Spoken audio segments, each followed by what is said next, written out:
Today, I'm going to share with you 3 progressively more disturbing stories, and at the end of each of them, I'm going to share with you the picture that is famously associated with them. But before I get into today's stories, if you're a fan of the strange, dark, and mysterious delivered in story format, then you've come to the right channel, because that's all I do, and I upload 3, 4, even 5 times every week. So if that's of interest to you, please tar and feather the like button, and then subscribe to this channel, and turn on all notifications so you don't miss any of my weekly uploads. All right, let's get into today's stories.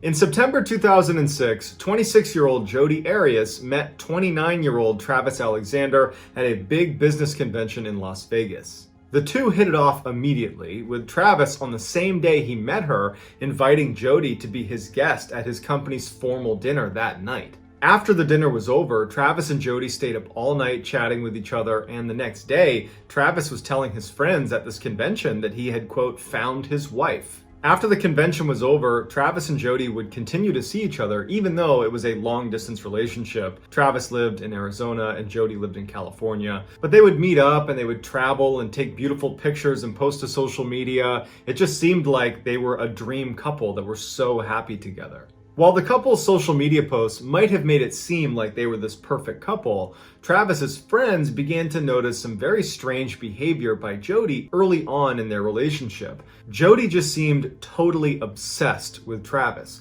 She could not keep her hands off of him. Travis would be talking to his friends and Jodi would come up beside him and literally grab onto him and cling to him.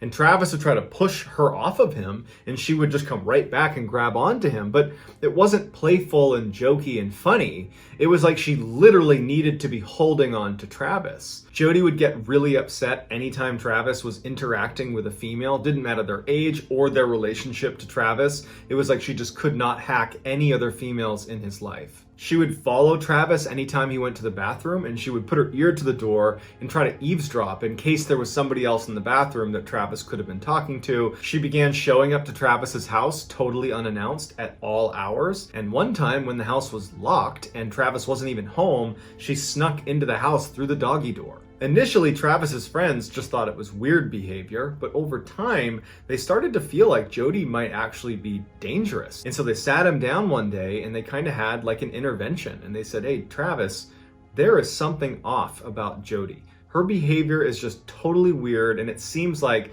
she is just never gonna let you go. I think you need to break this off and just find a way to cut ties with this woman. As they're speaking to him, they hear something outside of the room they're in, which had all the doors closed. And Travis stands up, walks over, opens the door, and standing right there is Jodi. She was eavesdropping, and she was furious. And she looked in at all of them and gave them absolute death stares and stormed off.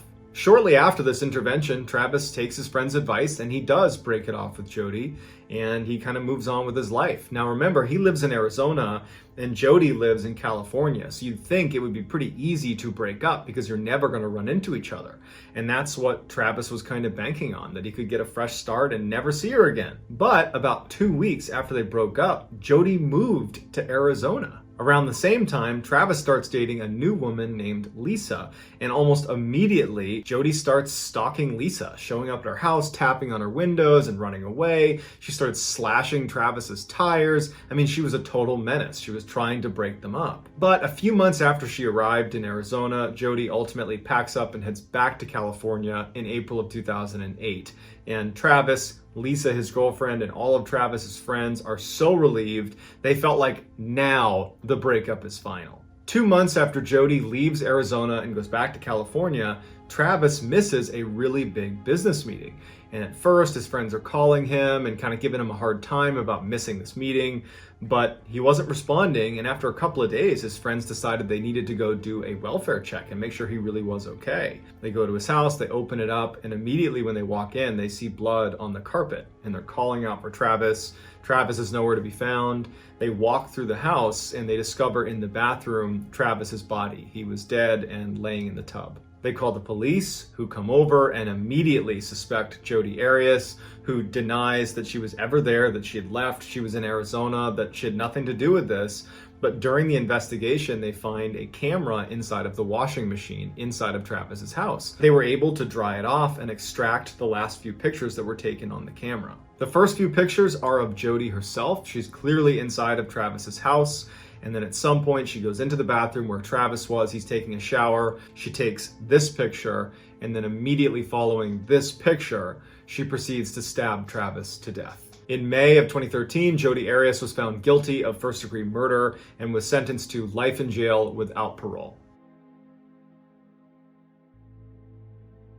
By September of 1985, the Nevado del Ruiz volcano in Colombia was starting to show signs of significant activity. The tremors had become so powerful that the citizens of a nearby town called Omayra, that was home to 31,000 people, they started to become very concerned. If this thing were to go off, we're only 30 miles away, we'd be leveled. And unfortunately, just a couple of months later, on November 13th, 1985, the volcano would erupt, and it would create a massive mudslide that would just devastate Omayra. The mudflow covered 85% of this town in heavy, thick sludge. It destroyed buildings and bridges, and it killed 25,000 people. Remember, there's only 31,000 people in this village to begin with, so 80% of the population has been killed by this mudslide. Because of how big of a disaster this was, it took a while for the rescue efforts to mobilize, and so anybody that was on the fringe of being saved unfortunately perished because no one was there to rescue them in time. And then when rescue crews did get out and did start helping people, there just wasn't enough. There weren't enough people to help.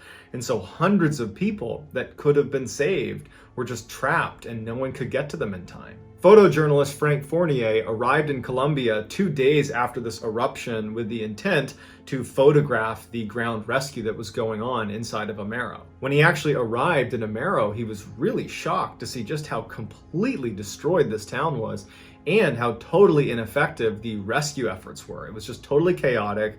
It wasn't really clear who was helping who. There were people literally dying all over the place. It just seemed crazy that this was not being handled better. Amid this chaos, a farmer approached Frank and told him he needed to come over and try to help this girl who was trapped under a house. So he brings Frank over to this house that's been completely submerged in water and mud, and clinging to a branch is this 13-year-old girl named Omayra Sánchez that's been trapped up to her neck in water. She's pinned by something in the water. They didn't know what it was, but she's been there for 60 hours. When Frank arrived, he spoke to the other rescuers that were there trying to get her out, and they said that she's been in great spirits and she's been joking about how she doesn't want to be late for school. She's just been a really positive force, and we really want to get her out, but it keeps raining, so the water keeps rising and she's already up to her neck and she's just trapped. We can't get her out. Shortly after Frank arrives, Omayra went from chipper and lively and kind of making light of everything to most likely realizing that she wasn't going to get out of the water. And so she began telling the rescue workers to let her be, to let her rest. And she propped herself over this branch and she just laid there, kind of allowing herself to pass away. Frank felt totally helpless. I mean, he's looking at this poor girl that's going to die unless they can get her out of the water, but no one seems to be able to do it. And it just seemed totally impossible that we can't just find a way to get her out. But it would turn out that her foot was pinned under a brick door, and her aunt, who had passed away and was trapped under the rubble, had grabbed her ankle and had died that way. So it was like a death grip on her ankle. And so, not knowing what to do, Frank just did what he knew how to do, which was take pictures. And he knelt down and he took this picture of Omayra. And very shortly after this picture was taken, she would pass away. This picture would win the 1986 World Press Photo of the Year. When it was published, it was so disturbing that this poor girl was not able to be rescued that it created an international backlash on Colombia's nearly non-existent rescue efforts. Ed Gein was always a little bit off. His classmates and his teachers recalled him being very shy, but at the same time having these strange mannerisms where all of a sudden he would burst out hysterically laughing, usually at something he had been muttering to himself in class. The school blamed Ed's mother for Ed's kind of odd behavior.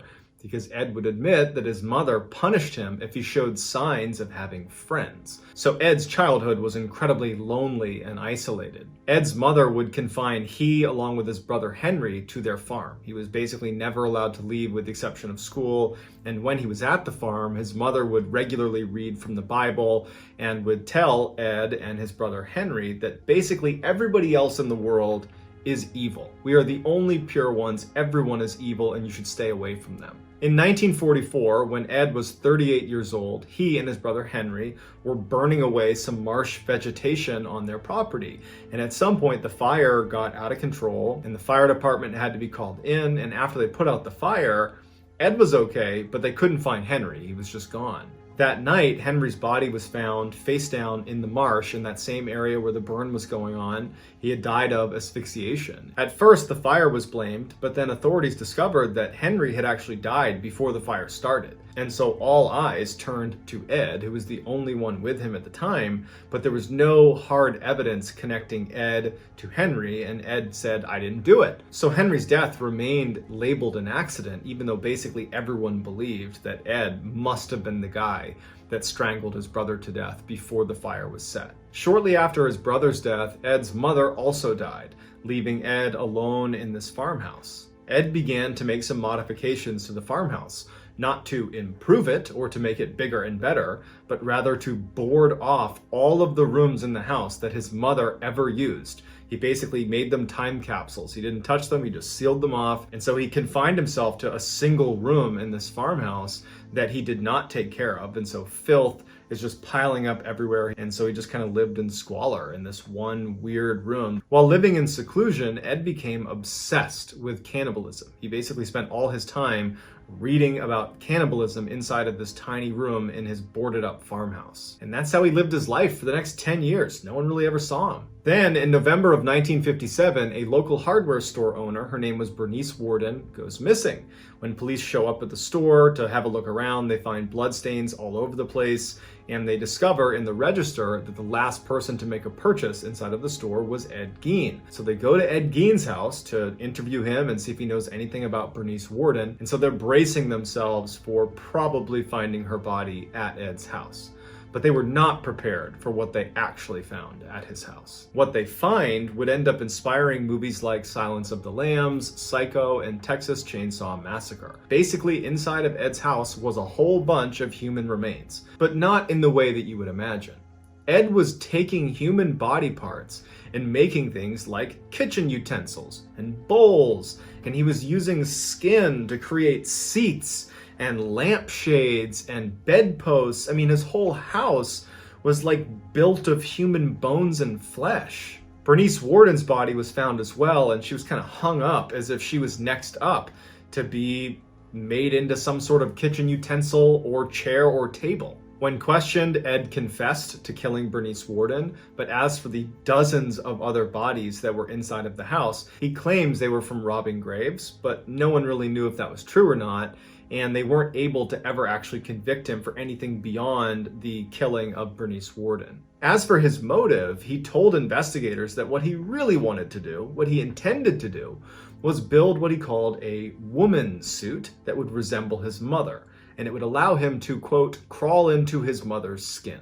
He was deemed unfit to stand trial, and he was sent to a mental hospital where he stayed until his death in 1984. Here is just a sampling of some of the things that Ed Gein made using human body parts. What is not pictured here are things like his lampshade, his seat, as well as his gloves and his belt. If you feel so inclined, you can Google those things. All right, that's going to do it, guys. Let me know in the comments section what you thought of today's stories. I'll get back to all the early commenters, and I will pin the best comment at the top of the comment section. If you enjoyed today's stories and you haven't done this already, please tar and feather the like button, and then subscribe to this channel and turn on all notifications so you don't miss any of my weekly uploads. Feel free to DM me on Instagram and on Twitter. My username's the same on both platforms, JohnBallen416.